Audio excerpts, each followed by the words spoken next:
इसलिए ये झूठे नैरेटिवों को प्लीज मैं मानता हूं कि आप चलाना बंद कर दें। कहां से पता चला कि ये पंडित थे?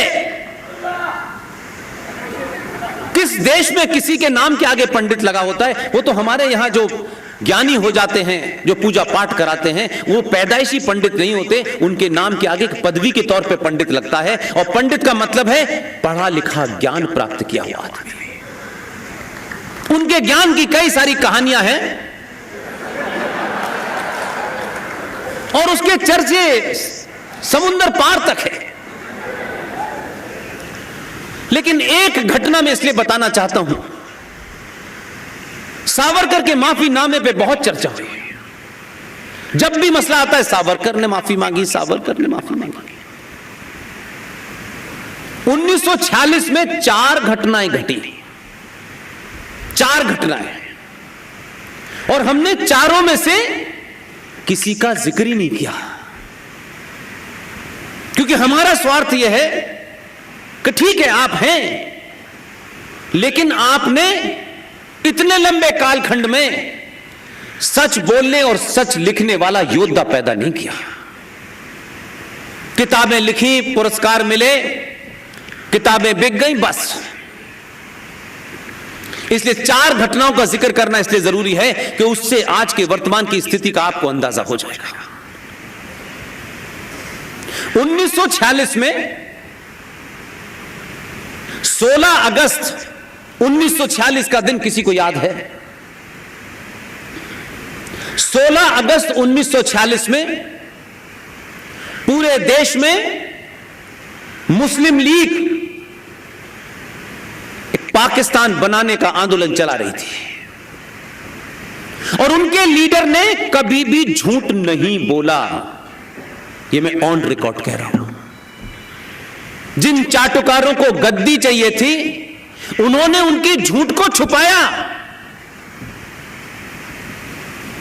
इसलिए 16 अगस्त 1946 को भारत में जब उनको यह लगने लगा कि पाकिस्तान की मांग उनकी उस तरीके से नहीं मिलेगी जिस तरीके से वो चाहते हैं, तब भारत की धरती पर, बंगाल की धरती पर वहां के चीफ मिनिस्टर शहीद हुसैन सोहरावर्दी ने, जो मुस्लिम लीग का था, 16 अगस्त 1946 को भारत में पहला डायरेक्ट एक्शन हुआ, और चीफ मिनिस्टर रहते हुए उसने उस शहर के और राज्य की पुलिस को 2 दिन की छुट्टी दी और खुलेआम इस्लामिक जिहादी मुसलमानों को छूट दी, और उस नरसंहार में 10,000 हिंदू औरतें, बच्चे मारे गए। सड़कों पे, स्टेशन पे, बस स्टैंड पे लाशें पड़ी रही, उनको कोई उठाने वाला नहीं था। उनको जो करना था उन्होंने कर दिया। फिर एक तीसरी घटना, दूसरी घटना, कैबिनेट मिशन प्लान आया है। यह 1946 की घटना है, और उसके तहत तय हुआ कि भारत को किसी तरीके से छोड़ना है। तो सुभाष चंद्र बोस की आईएनए फौज, उसके कारण कई जगह विद्रोह हुए, यह आपने सुना होगा। लेकिन नौसेना में 1946 में विद्रोह हुआ। तब माउंटबेटन ने नेहरू से कहा, आप लोग जाएं और इस म्यूटनी को, इस विद्रोह को रोकें और भरोसा दिलाएं कि जल्दी ही भारत आजाद होगा। चाचा नेहरू माउंटबेटन के कहने से फौजियों को यह भरोसा दिला रहे थे, बातचीत हो गई है, जल्दी देश आजाद होगा, आप लोग विद्रोह न करें। यह ऑन रिकॉर्ड है। और तीसरी घटना, जो चाचा नेहरू अपनी पार्टी के अध्यक्ष चुने जाने थे, इसमें गांधी जी का सीधे तौर पर रोल है। मैं तथ्यों से कोई खिलवाड़ इसलिए नहीं करूंगा कि मेरी बात सच साबित हो। मैं तथ्यों को मजबूती के साथ रखना चाहता हूं कि आप घर जाएं, इसको चेक करें, रीचेक करें और फिर मेरी बात को जोड़ें। अगर आपको सही लगे तो बस मेरी बात सुन लीजिएगा। कैबिनेट मिशन प्लान आया और नेहरू जी 1946 में कांग्रेस पार्टी के अध्यक्ष नहीं थे। अध्यक्ष मालूम है कौन था? मक्का में पैदा होने वाला 1888 में एक आदमी जो 1902 में भारत आया, न किसी कॉलेज में न गया, न किसी केजी क्लास में गया, न स्कूल में गया, न पढ़ा न लिखा। वो देश का पहला जाहिल शिक्षा मंत्री मौलाना अबुल कलाम आजाद। वो उस वक्त कांग्रेस पार्टी के अध्यक्ष थे। नए अध्यक्ष का चुनाव होना था तो उनसे इस्तीफा लिया गया कि भाई अब नए अध्यक्ष चुना जाना है और नए अध्यक्ष को चुनने की जो पूरी प्रोसेस है उसको कार्यकारी अध्यक्ष के रूप में आचार्य जेबी कृपलानी को रखा गया और आचार्य जेबी कृपलानी से कहा गया कि ये नए जो अध्यक्ष चुने जाएं, इसकी पूरी प्रक्रिया को आपकी देखरेख में होगा। इसलिए जो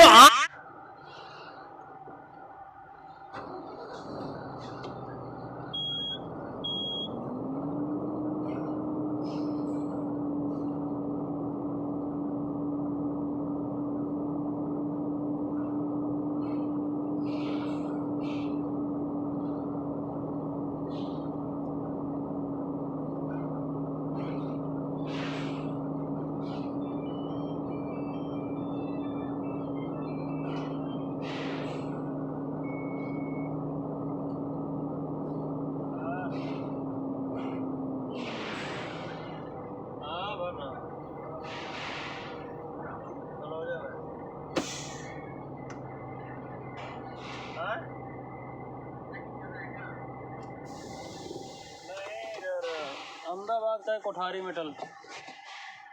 आज हम संकट झेल रहे हैं, उसकी अगर रूट पता चल जाएगी तो आपको लगेगा कि डीएनए गड़बड़ है। कहा गया आचार्य कृपलानी जी से, पूरे देश में जो प्रोविंशियल असेंबलीज थी उनसे कहा गया कि आप कांग्रेस पार्टी का नया अध्यक्ष कौन है इसका आप गुप्त मतदान करके हमें भेज दें। वो मतदान हो गया, वो आ गया। अब पेटी खुलनी थी, पेटी खुल गई।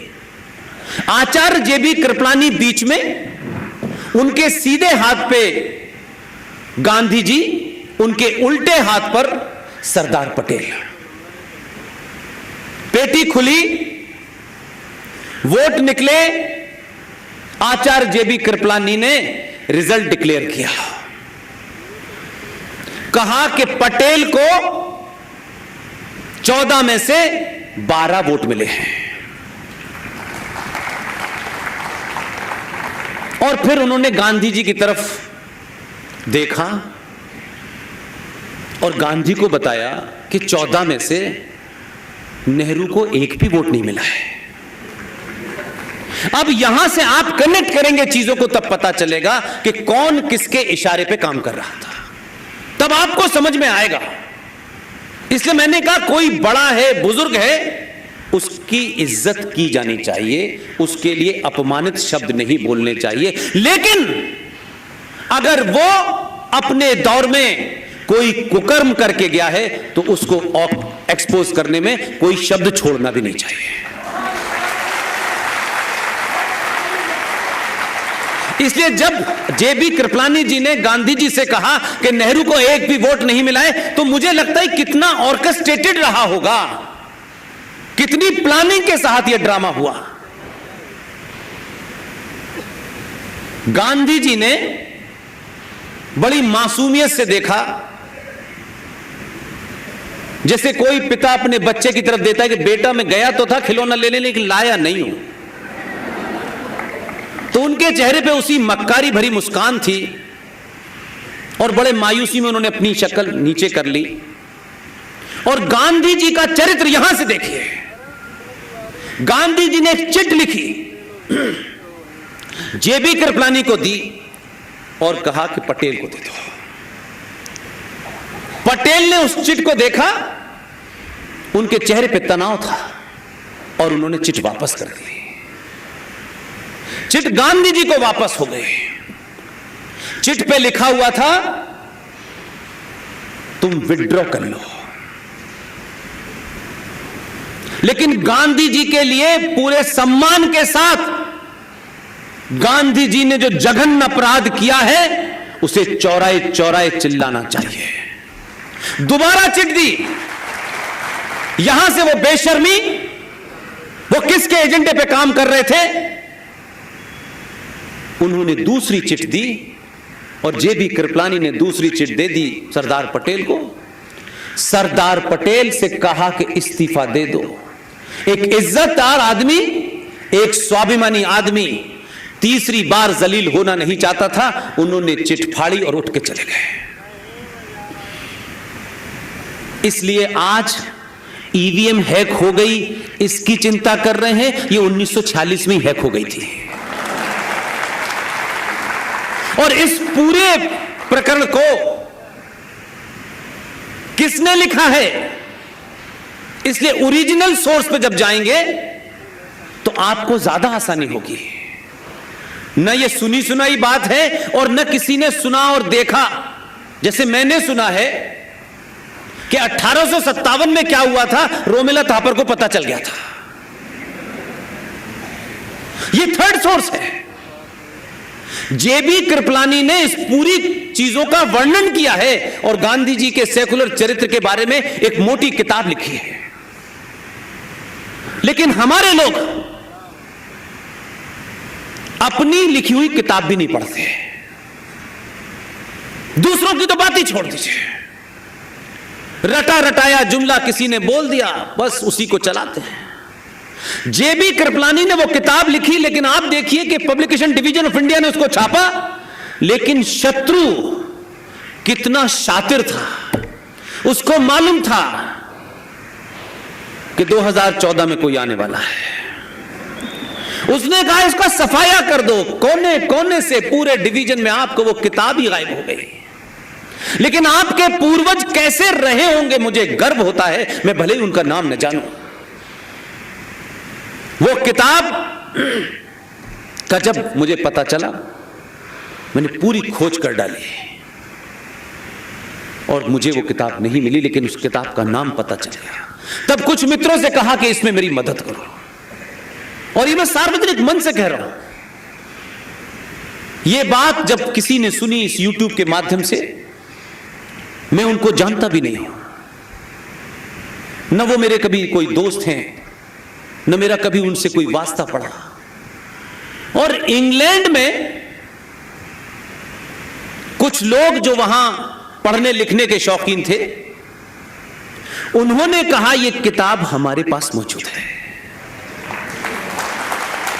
मैंने कहा कि आप इसकी जो कॉस्ट चाहते हैं, वैसे नौकरी छोड़ने के बाद चाय पीने की हैसियत नहीं मेरी है, लेकिन मैंने कहा मैं इस किताब को आप भेज दें, मैं पैसे दे दूंगा।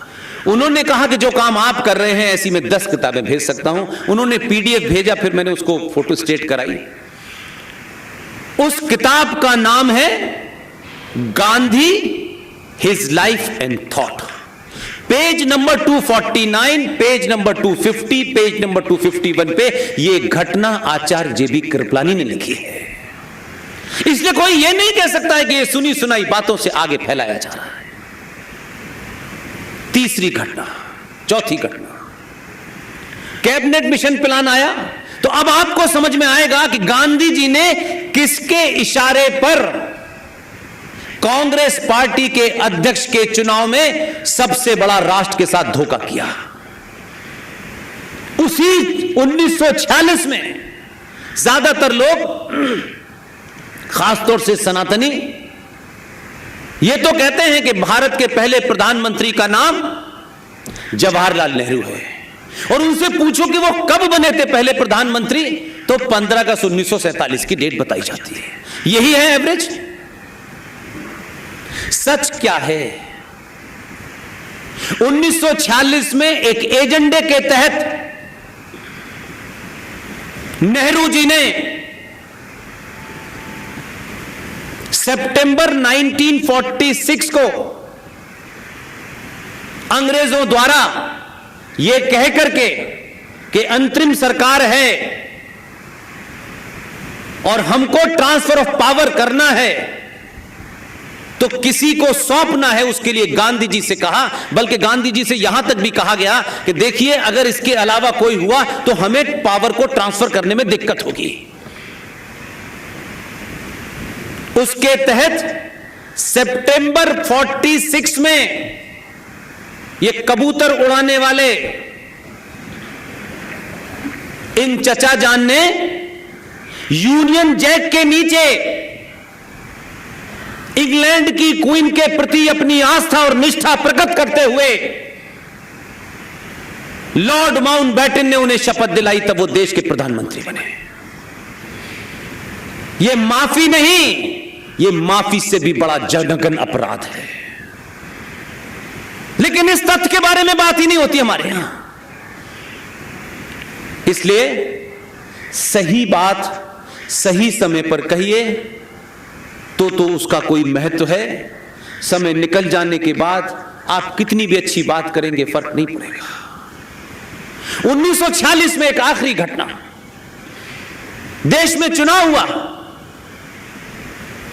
सबको मालूम था कि चुनाव होने जा रहा है और उस चुनाव के अंदर मोरलेस यह तय था कि मुस्लिम लीग की पाकिस्तान बनने की मांग थी और उनका नारा था। और यह कोई ऐसा डॉक्यूमेंट नहीं है जो आपको हजारों साल पुराना जो नहीं मिलेगा, अवेलेबल है। पूरे देश की जो प्रोविंशियल असेंबली थी उनकी टोटल गिनती थी 1585, 1885।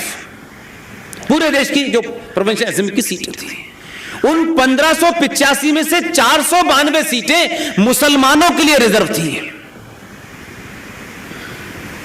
चुनाव हुआ, चुनाव का नारा था मर मर के लेंगे पाकिस्तान, हर कीमत पे लेंगे पाकिस्तान। और आपको ताज्जुब की बात बता दूं, जो वर्तमान में पाकिस्तान है वो में 4 राज्य हैं, 4 राज्य हैं। आज भी पाकिस्तान के 3 राज्यों में मुस्लिम लीग है ही नहीं, आज भी नहीं है। सबसे बड़ा कंट्रीब्यूशन जो भारत में रहने वाले मुसलमान थे, 89.9% मुसलमानों ने मुस्लिम लीग के इस नारे पे वोट दिया कि पाकिस्तान किसी कीमत पे चाहिए। उसमें बिहार, उत्तर प्रदेश ये सबसे आगे थे। चुनाव का रिजल्ट आया, मुस्लिम लीग ने रिजर्व कॉन्स्टिट्यूंसी जो थी मुसलमानों की थी 492, उसमें से 429 सीटें जीती। और कमाल का ये डिवीजन हुआ है हमारे देश में। 58 तक आपका दिल करे उधर जाने का तो उधर चले जाइए, उधर से इधर आने का करे तो इधर आ जाइए, कोई रोक टोक नहीं थी। या नहीं, यहां तो यह तक हुआ है कि भारत में आप एक शरबत पीते हैं, एक ने कहा यार मुल्क तो बन गया है, तुम मुसलमान हो ही, तुम इसकी एक ब्रांच लाहौर में क्यों नहीं लगा देते। यानी ये सब कुछ 58 तक था। आप इधर भी जा सकते थे, इधर भी जा सकते थे, आप जाके आ भी सकते थे। इसी में इस्मत चुगताई का नाम सुना है आपने?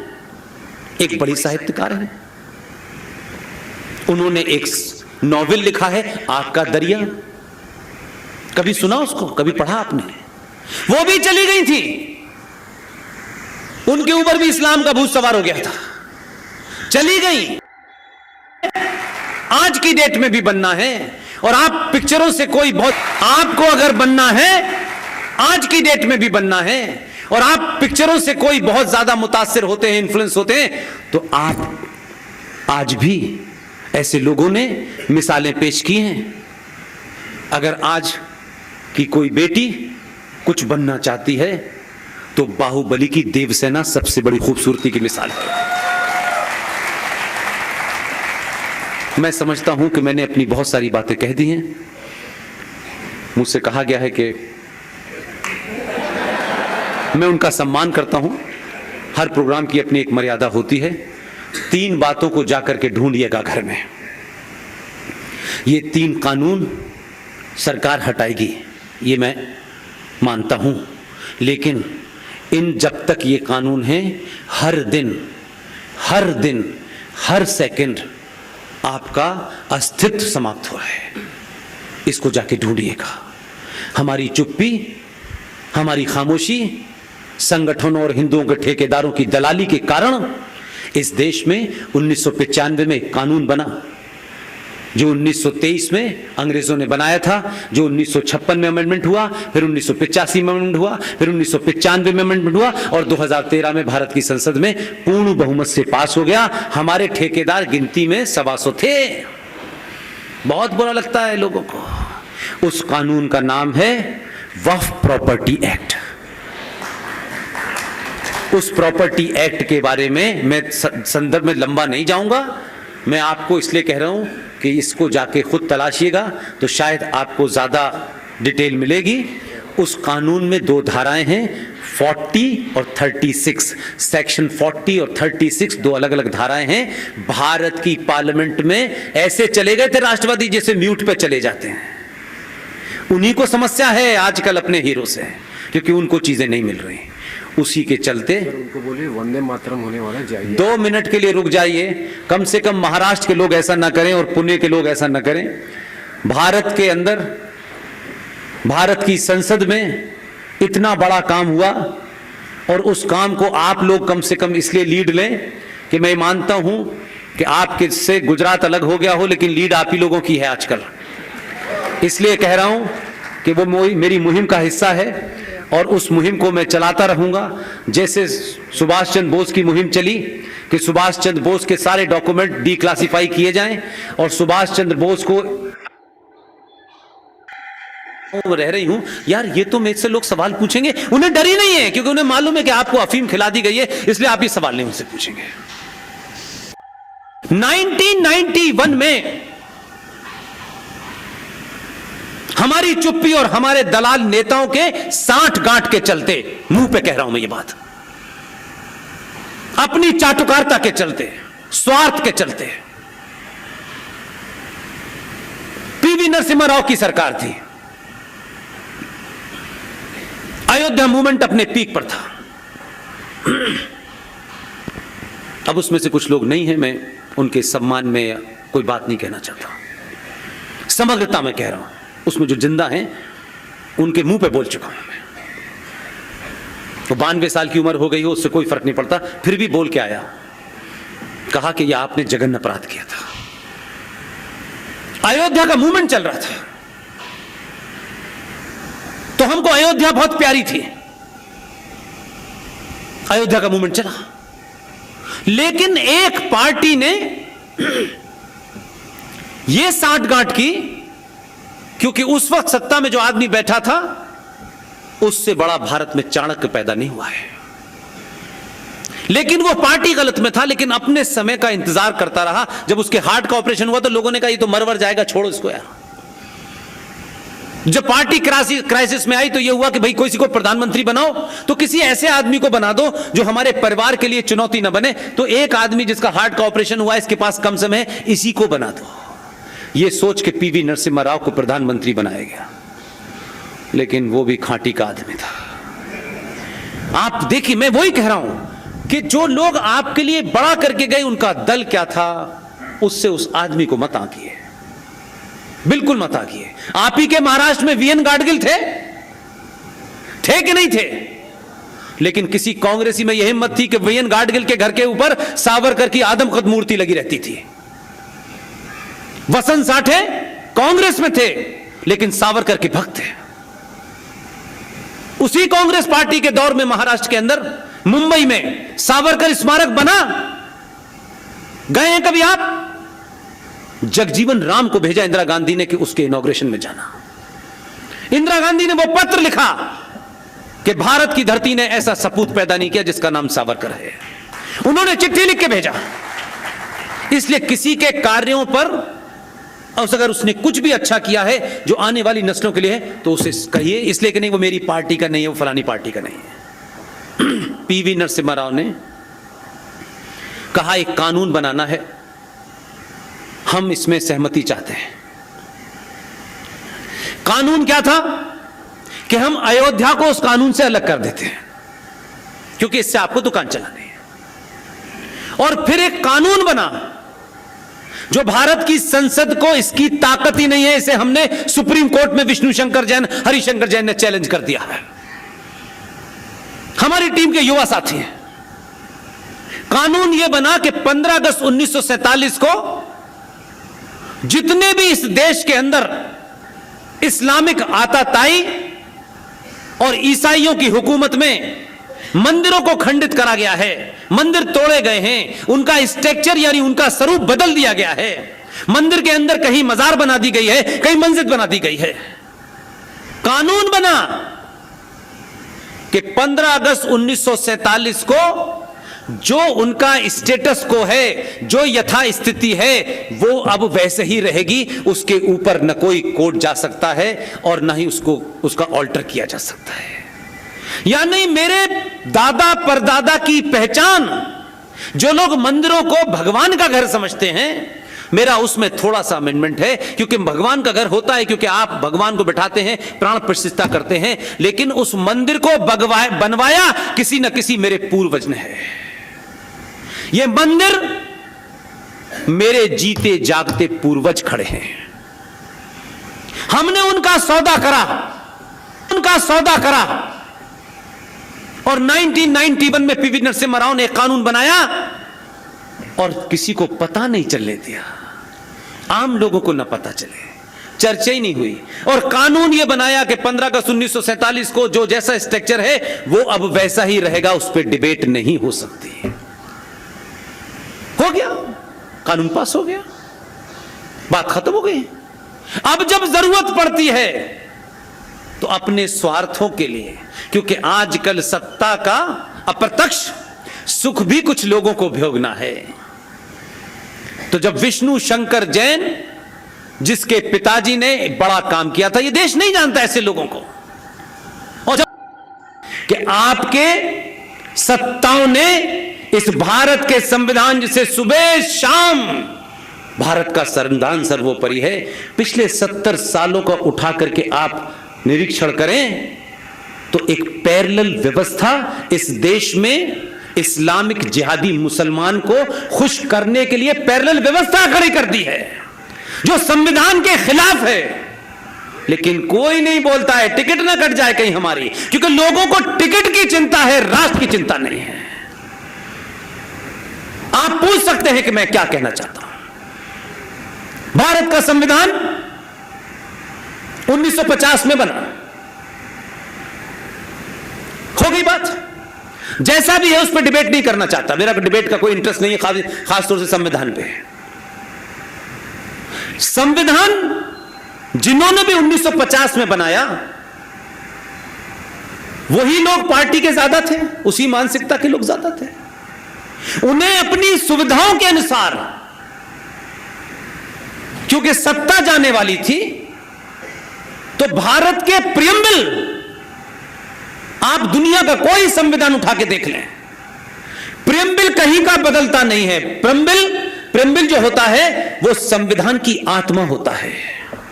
संविधान में समय समय पर अमेंडमेंट आते हैं और अमेंडमेंट के तहत उसमें बदलाव होता रहता है, वो समय के हिसाब से होता है, वो पूरी दुनिया में। लेकिन प्रियम्बल में बदलाव नहीं होता। प्रियम्बल कोई ऐसा ही नहीं है कि जल्दी जल्दी ट्रेन में बैठते हुए लिख दिया। लेकिन हमारे यहां क्या चुप्पी साधी हुई है समाज ने, आपकी चुप्पी के कारण ही वो इतने मुखर होकर झूठ बोलते हैं और आप चुपचाप सुनते रहते हैं। बाबा साहब अंबेडकर का संविधान, जब उस वक्त कॉन्स्टिट्यूशन असेंबली की बहसें चल रही थी, तब भी एक बीमारी किसी ने उठाई थी कि भारत का संविधान सेकुलर होना चाहिए। ये बीमारी उठाई थी, आर्काइव में जाके पढ़ लें, सब कुछ अवेलेबल है, सब मेरे पास है, ऐसा कुछ नहीं है। तब ये चर्चा में आया और लोगों ने खड़े होकर के, किसी ने नहीं, B.R. अंबेडकर जैसे बहादुर आदमी ने उसका जवाब दिया। इसलिए मैं कहता हूं कि किसी का सरनेम देख करके जब आप बात करेंगे तो फिर आप सच नहीं जानेंगे। किसका सरनेम क्या है क्या नहीं है, यह मेरे लिए कतई महत्वपूर्ण नहीं है। B.R. अंबेडकर ने कॉन्स्टिट्यूशनल असेंबली की बहस में यह साफ साफ कहा कि भारत अनादिकाल से अनेकों प्रकार की यहां पे सभ्यता आई, मत आए, विचार आए, उसने भारत में अपने आप को बढ़ाया, यहां तरक्की की। हमने आज तक हजारों साल के इतिहास में किसी से यह नहीं पूछा कि तुम भारत की धरती पे आए हो, तुम्हारा मत क्या है, और तुम्हारा मत यह है तो तुम्हें हम यहां नहीं रहने देंगे। भारत भूमि अनादिकाल से जो तथाकथित सेकुलर वर्ड जो हमने यूरोप से चुरा के लाए थे और किसी एजेंडे के तहत हम उसने भारत के संविधान में इंसर्ट किया, तब अंबेडकर ने कहा कि भारत की धरती में शब्द सेकुलर कहना अपने आप में भारत माता का अपमान करना है। यहां कोई जानना नहीं चाहता किसी से कि भाई किसका मत क्या है, जो है जाएं आप इस मत जाएं, इस रास्ते से जाएं, सच की प्राप्ति के लिए जाइए। उसका एक श्लोक भी है जो इस देश के प्रधानमंत्री कई बार बीच बीच में बोलते हैं। लेकिन जब जब कुछ पार्टी आगे बढ़ती है तब तक वो शोर करते हैं और ये खट से अपोलोजिस्टिक हो जाते हैं, कई बार बीच बीच में बोलते हैं। लेकिन जब जब कुछ पार्टी आगे बढ़ती है तब तक वो शोर करते हैं और ये खट से अपोलोजिस्टिक हो जाते हैं। वही लोग जो संविधान सभा में ज्यादातर जिनकी गिनती थी, उन्होंने उस वक्त संविधान के प्रियम्बल में शब्द सेकुलर नहीं डाला। लेकिन सन 1976 में राजनीतिक रस्साकशी थी और अस्तित्व का सवाल था और किसी एजेंडा था, तो आपने यूरोप की परिकल्पना को उठा करके भारत के संविधान में 42वें अमेंडमेंट के तहत आपने बिना चर्चा करे प्रियम्बल में शब्द जोड़ा सेकुलरिज्म और सोशलिज्म। सन 1976 में जब भारत के ज्यादातर नेता जेल में बंद थे और ढंढोरा पिट गया के बाद, तो भाई सवाल पूछना चाहिए, क्या 1976 में आरएसएस के लोग सत्ता में आए थे जो इसको बदलना चाहते थे? लेकिन ये सत्ता के नजदीक पहुंचते वो कहते हैं ये संविधान बदल देंगे, ये संविधान और ये बेचारे पीछे चले जाते हैं। इसको बदलना चाहते थे, लेकिन ये सत्ता के नजदीक पहुंचते वो कहते हैं ये संविधान बदल देंगे, ये संविधान और ये बेचारे पीछे चले जाते हैं। उन्होंने 25 साल के अंदर अंबेडकर के संविधान में अमेंडमेंट करके सेकुलरिज्म डाल दिया। लेकिन आपके पूर्वजों ने क्या काम किया है जिससे आपका महाराष्ट्र जुड़ा हुआ है? इसलिए विजनरी लोग कभी इसकी चिंता नहीं करते कि मेरे रहते रहते मुझे एमपी क्यों नहीं बनाया, राज्यसभा में क्यों नहीं भेजा, मुझे वो पद क्यों नहीं भेजा। अगर ये मन में है, आप लड़ाई पॉलिटिक्स करें, लड़ें, एमपी बने, वो आपकी इच्छा है, उस पर कोई बुरा